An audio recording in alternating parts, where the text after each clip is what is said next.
चलिए अगला क्वेश्चन देखते हैं। Why racemic mixture is optically inactive. Optically inactive क्यों होते हैं रेसमिक मिक्सचर? तो रेसमिक मिक्सचर पहले समझ लेते हैं। ये दो ऐसे इनैंशियोमर्स का मिक्सचर होते हैं जिनमें एक होता है डेक्स्ट्रो रोटेटरी और दूसरा होता है लीवो रोटेटरी। तो डेक्स्ट्रो रोटेटरी भी 50% होता है, लीवो रोटेटरी भी 50% होता है। एग्जाम्पल के लिए जैसे ये है butane two all. Butane two all की स्ट्रक्चर बनाते हैं तो CH3CH2 COH CH3 इस पे एक H। इसमें ये कार्बन ऐसा कार्बन है जो कायरल कार्बन है, मतलब इस कार्बन पे चारों डिफरेंट स्पीशीज हैं। C पे एक तरफ एल्काइल इथाइल, दूसरी तरफ मिथाइल, एक OH और एक H। चार डिफरेंट स्पीशीज होने की वजह से ये कार्बन कायरल कार्बन है। अब ये कायरल कार्बन या तो dextro rotate plane polarise light को रोटेट करेगा, या तो डेक्स्ट्रो रोटेटरी होगा या लीवो रोटेटरी होगा। दूसरी चीज, जो कायरल कंपाउंड्स होते हैं उन कायरल कंपाउंड्स की मिरर इमेज नॉन सुपर इंपोजिबल होती है। तो अगर इसकी मिरर इमेज बनाई जाएगी तो मिरर इमेज में जो दूसरा कंपाउंड आएगा वो दूसरा कंपाउंड भी एक दूसरे टाइप का रोटेटरी कंपाउंड होगा। It is confirmed that if it is levorotatory then the other will be dextrorotatory। अगर ये levorotatory है तो दूसरी स्ट्रक्चर जो बनेगी OH C और H CH3 और CH2 CH3। अगर ये वाला डेक्स्ट्रोरोटेटरी है तो दूसरा लीवोरोटेटरी होगा। ठीक है, तो ये दोनों चीजें जो है ये एक दूसरे के इनैंशियोमर कहलाती हैं। इनैंशियोमर्स हो गए। अब इनैंशियोमर्स में 50% ये वाला और 50% ये वाला, इन दोनों का 50-50% मिक्सचर अगर मिल जाए तो उसे कहते हैं हम रेसमिक मिक्सचर। अब समझो, एक है 50% डेक्स्ट्रोरोटेटरी तो दूसरा होगा 50% लीवोरोटेटरी। अगर इस क्लियर सॉल्यूशन रेसमिक मिक्सचर के क्लियर सॉल्यूशन में हमने अगर प्लेन पोलराइज्ड लाइट को डाला और डेक्स्ट्रोरोटेटरी ने मान लो कि 51 डिग्री राइट साइड में क्लॉकवाइज लाइट को घुमा दिया, ठीक है, तो दूसरा वाला जो लीवो रोटेटरी होगा वो 50 डिग्री एंटी क्लॉकवाइज घुमा देगा। लाइट 51 डिग्री मान लो घूमी क्लॉकवाइज, 51 डिग्री घूमी एंटी क्लॉकवाइज। दोनों के रोटेशन होने के बाद भी लाइट जैसी आ रही थी वैसी की वैसी ही लौट रही है, इसीलिए ऑप्टिकली इनएक्टिव कहे जाते हैं। जो रेसमिक मिक्सचर होते हैं उनमें ऑप्टिकली एक्टिव कंपाउंड होने के बावजूद भी वो ऑप्टिकली इनएक्टिव होते हैं, क्योंकि एक होता है डेक्स्ट्रो तो दूसरा होता है लीवो। वो प्लेन पोलराइज्ड लाइट का टोटल रोटेशन कैंसिल कर देते हैं एक दूसरे का। ठीक है, अगला क्वेश्चन है कि why butane two ol is optically inactive but butane 1 ol is optically inactive. Butane 1 ol की स्ट्रक्चर यही अभी जो मैंने बनाई थी वही है। Butane CH3 CH2 CH2 CH2 OH। Butane 1 ol optically inactive. और ब्यूटेन 2 ऑल जो मैंने बनाया था CH3 CH2 CH CH3 OH। Butane 2 ol, butane दूसरे कार्बन पे ऑल। तो इन दोनों में हमें ब्यूटेन 2 ऑल में मिल गया ऐसा कार्बन जिस कार्बन के चारों तरफ 4 डिफरेंट स्पीशीज हैं, तो वो कायरल कार्बन है, ऑप्टिकली एक्टिव होगा। जबकि इसमें एक भी कार्बन ऐसा नहीं, इस पे 3 हाइड्रोजन मिल गए, इस पे सेम, 2 हाइड्रोजन मिल गए, इस पे सेम, 2 हाइड्रोजन मिल गए, इस पे सेम, 2 हाइड्रोजन, एक भी कार्बन ऐसा नहीं है जो कायरल कार्बन हो। इसी वजह से ये ऑप्टिकली इनएक्टिव हो गया। Although chlorine is electron withdrawing group. Chlorine जो होता है इलेक्ट्रॉन विथड्रॉइंग ग्रुप होता है, ठीक है, माना, सही है।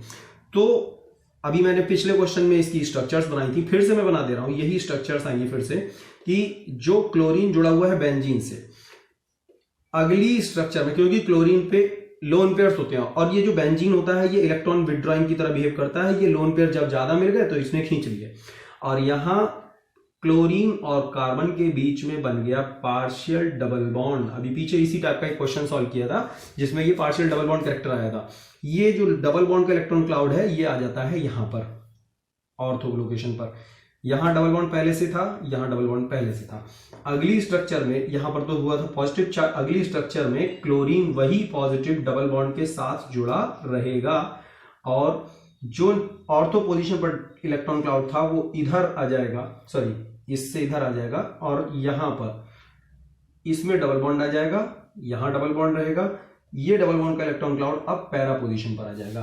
अगली स्ट्रक्चर में ये इलेक्ट्रॉन क्लाउड इधर शिफ्ट होगा, ये डबल बॉन्ड का क्लाउड इधर शिफ्ट होगा और स्ट्रक्चर बनेगी ये, यहां पे नेगेटिव चार्ज,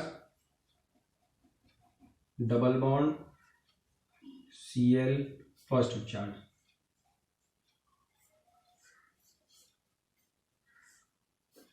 जो नेगेटिव चार्ज ये है, ये नेगेटिव चार्ज यहां से शिफ्ट होके इस पर आ जाएगा, इलेक्ट्रॉन क्लाउड वापस Cl को सिंगल बॉन्ड देगा और यहां पर जैसे बॉन्ड थे वैसे के वैसे रहेंगे। इस तरीके से ये जो रेजोनेटिंग स्ट्रक्चर्स होती हैं, इन सभी रेजोनेटिंग स्ट्रक्चर्स में हम देखेंगे 1 2 3, इन तीनों स्ट्रक्चर में हमने देखा कि इलेक्ट्रॉन क्लाउड या तो ऑर्थो पोजीशन पर है, इधर उधर वाली ऑर्थो पोजीशंस पर है, या पैरा पोजीशन पर है। इसीलिए क्लोरीन इलेक्ट्रॉन विड्रॉइंग होता तो है लेकिन इलेक्ट्रॉन क्लाउड वो बेंजीन में शिफ्ट कर देता है और ऑर्थो पैरा पोजीशन पर वो क्या बढ़ा देता है, नेगेटिव चार्ज इलेक्ट्रॉन क्लाउड बढ़ा देता है, जिसकी वजह से इलेक्ट्रोफिलिक सब्स्टिट्यूशन के लिए जो इलेक्ट्रोफाइल अटैक करता है या तो ऑर्थो पे या पैरा पोजीशन पर अटैक करता है। ठीक है, आगे क्वेश्चन देखते हैं। Ethyl iodide undergo SN2 reaction faster than ethyl bromide. पहले बनाया इथाइल आयोडाइड, क्या है C2H5I। SN2 रिएक्शन अंडरगो इसमें ज्यादा होती है, इसमें ज्यादा होती है इथाइल ब्रोमाइड से, C2H5Br से। C2H5Br का जो बॉन्ड होगा वो ब्रोमीन का छोटा एटम कार्बन से जुड़ा हुआ होगा और आयोडीन का इतना बड़ा एटम कार्बन से जुड़ा हुआ होगा। तो ब्रोमीन का बॉन्ड जो है वो आयोडीन के कंपैरिजन में बॉन्ड छोटा है, छोटा बॉन्ड तोड़ना मुश्किल होता है, इसीलिए bond length in C2H5I is larger, hence it undergoes faster SN2 reaction. सीधा सीधा आंसर है। +-2 ब्यूटेनॉल इज ऑप्टिकली इनएक्टिव, अभी पीछे पढ़ चुके हैं, प्लस वाला होगा तो + butane 2 butanol is optically inactive. ये क्वेश्चन हम अभी पीछे पिछली वीडियो में देख चुके हैं, पिछले क्वेश्चन में देखा था कि प्लस वाला होगा डेक्स्ट्रो और माइनस वाला होगा लीवो रोटेटरी। तो +-2 ब्यूटेनॉल यानी कि है तो ऑप्टिकली एक्टिव लेकिन एक डेक्स्ट्रो रोटेटरी है और दूसरा लीवो रोटेटरी है, तो दोनों एक दूसरे के ऑप्टिकल रोटेशन को कैंसिल कर देंगे, इसीलिए ये ऑप्टिकली इनएक्टिव हो जाएगा। ठीक है, अगला है haloalkanes easily dissolve in organic solvents. Organic solvents में आसानी से घुल जाते हैं, भाई सीधी सीधी बात है। ऑर्गेनिक सॉल्वेंट्स कैसे होते हैं, नॉन पोलर। अगर नॉन पोलर है और ये इसमें आसानी से घुल रहा है तो ये भी नॉन पोलर होगा। बस चेक करो कैसे। हेलो एल्केन्स जो होते हैं, हेलो एल्केन्स जैसे CH3Cl, CH3Br या CH3 या कुछ भी है, या CH3F है, कुछ भी है, तो इन कंपाउंड्स में जो ये पार्ट है ये एल्काइल पार्ट है। एल्काइल पार्ट वैसे ही नॉन पोलर होता है। दूसरी चीज, अगर ये चेन और लंबी होती चली जाती है तो एल्काइल पार्ट और बढ़ेगा, ऑर्गेनिक पार्ट बढ़ेगा या नॉन पोलर पार्ट बढ़ेगा, तो ये पूरा रीजन नॉन पोलर होता चला जाता है। तो नॉन पोलर नेचर होने की वजह से they dissolve in non polar solvents, that is why organic solvent में आसानी से घुल जाते हैं। सीधा सीधा एक लाइन में आंसर लिखोगे, क्योंकि 1 मार्क्स का क्वेश्चन है, एक लाइन में आंसर लिखोगे because haloalkanes are non polar in nature, that is why they dissolve in non polar organic solvents. ठीक है, अगला क्वेश्चन है इफ 2 ब्रोमो डेरिवेटिव्स C6H5CH, पहले इन दोनों की स्ट्रक्चर बना लेते हैं।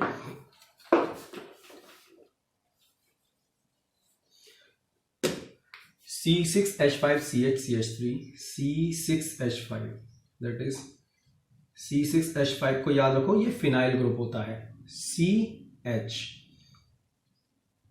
इधर लगा दो, CH, CH3 Br भी लगाना है इस पे। तो इसी कार्बन पे CH3 है, इसी कार्बन पे एक H था, इसी पे Br है, ये कंपाउंड एंड C6H5CH, फिर से बेंजीन, CH, Br और C6H5। Which one is more reactive toward SN1? SN1 के लिए कौन रिएक्टिव जल्दी होगा? देखो SN1 रिएक्शन में हम रिएक्टिविटी चेक करते हैं स्टेबिलिटी ऑफ कार्बोकैटायन फॉर्मेशन से, किसका कार्बोकैटायन जल्दी बनेगा और किसका स्टेबल रहेगा। तो अगर ये ब्रोमीन हटा देता है तो ये पॉजिटिव चार्ज का आएगा, और ये ब्रोमीन हट जाता है तो ये पॉजिटिव चार्ज का आएगा। ब्रोमीन हटने के बाद जो कार्बोकैटायन बना उसमें इसमें केवल एक बेंजीन है और इसमें 2 बेंजीन है। बेंजीन अकेले 4-5 रेजोनेटिंग स्ट्रक्चर्स बना सकता है। रेजोनेटिंग स्ट्रक्चर्स की वजह से वो कंपाउंड्स को स्टेबल कर देता है, कंपाउंड स्टेबल हो जाता है। जबकि यहाँ पर 2 बेंजीन है तो यहाँ रेजोनेटिंग स्ट्रक्चर और ज्यादा बनेगी।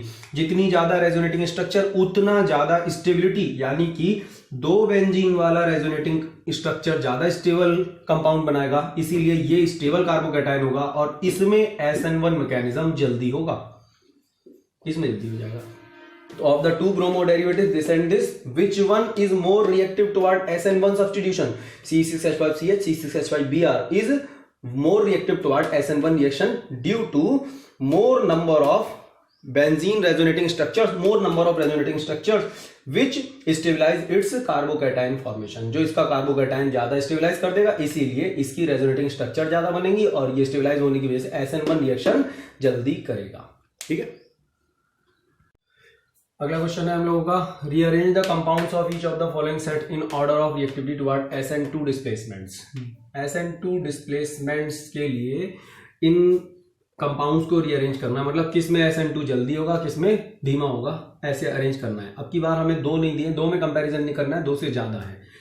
तो पहले जो कंपाउंड दिए हैं उनके हमें दिए गए हैं IUPAC ने। देखो भाई, कंपाउंड्स को रिएक्शन में समझना है कि हमें कैसे उसको यूज करना है, कैसे किसको क्या बनाना है कन्वर्जन में, या कोई भी तरीके का क्वेश्चन सॉल्व करना है, SN1 का ऑर्डर चेक करना है, SN2 का ऑर्डर चेक करना है। सबसे पहली जरूरत, बेसिक जरूरत है IUPAC। कंपाउंड का नाम देखकर उसकी स्ट्रक्चर दिमाग में आनी चाहिए, उसकी स्ट्रक्चर पेपर पे सही बननी चाहिए, तभी क्वेश्चन आगे सही बढ़ेगा। इसीलिए सबसे पहले मैंने IUPAC की वीडियो बनाई और IUPAC आप लोगों को बताई। तो IUPAC सीख लो, सबसे ज्यादा जरूरी है चैप्टर समझने के लिए IUPAC। स्ट्रक्चर बनाओ इसकी, 2 ब्रोमो 2 मिथाइल ब्यूटेन। ब्यूटेन मतलब CH3 CH2 CH2 CH3। अब 2 पे ब्रोमो, तो यहाँ 2 पे ब्रोमो लगा दो इधर, और 2 पे मिथाइल, इसी पे मिथाइल भी लगेगा तो इसका एक और हाइड्रोजन भी हटा दो। 2 ब्रोमो 2 पे ब्रोमो, 2 पे मिथाइल ब्यूटेन। ठीक है, 1 ब्रोमो पेंटेन। 1 ब्रोमो पेंटेन क्या हुआ, एक CH3 CH2 CH2 CH2 CH2Br, 1 2 3 4 5, 1 bromo pentane और 2 ब्रोमो पेंटेन। तो 2 ब्रोमो पेंटेन हो जाएगा CH3 CH2 CH2 CH2 CH3, 1 2 3 4 5, इसको CH2 करके यहाँ पे ब्रोमो कर दो तो 2 ब्रोमो पेंटेन। ये हो जाएगा हमारा टर्शरी, सॉरी सेकेंडरी, ये हुआ प्राइमरी और ये हुआ टर्शरी। SN2 मैकेनिज्म सबसे तेज होता है प्राइमरी में, तो सबसे पहले नंबर पे तो हमारा ये आ जाएगा, इसका नाम लिख देंगे हम। ठीक है, 1 ब्रोमो पेंटेन, 1 ब्रोमो पेंटेन।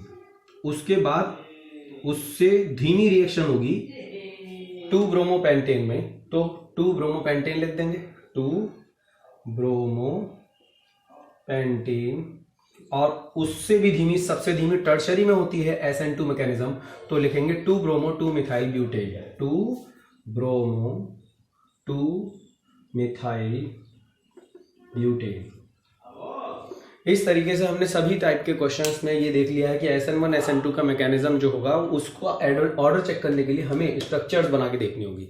ये हर तरीके के क्वेश्चंस आपके कंप्लीट हो गए हैं। और चैप्टर 1 के, चैप्टर पहला जो ऑर्गेनिक केमिस्ट्री का है, इसके हेलो एल्केन्स हेलो एरिन्स के हर टाइप के क्वेश्चंस हम लोगों ने डिस्कस कर लिए। ठीक है, आप लोग इन सभी क्वेश्चंस को बार बार देखिए, बार बार रिपीट करके वीडियोस देखिए, जिससे कि आप लोगों को ये क्वेश्चंस बार बार रिपीट करके देखने से याद हो जाए। ठीक है, थैंक यू।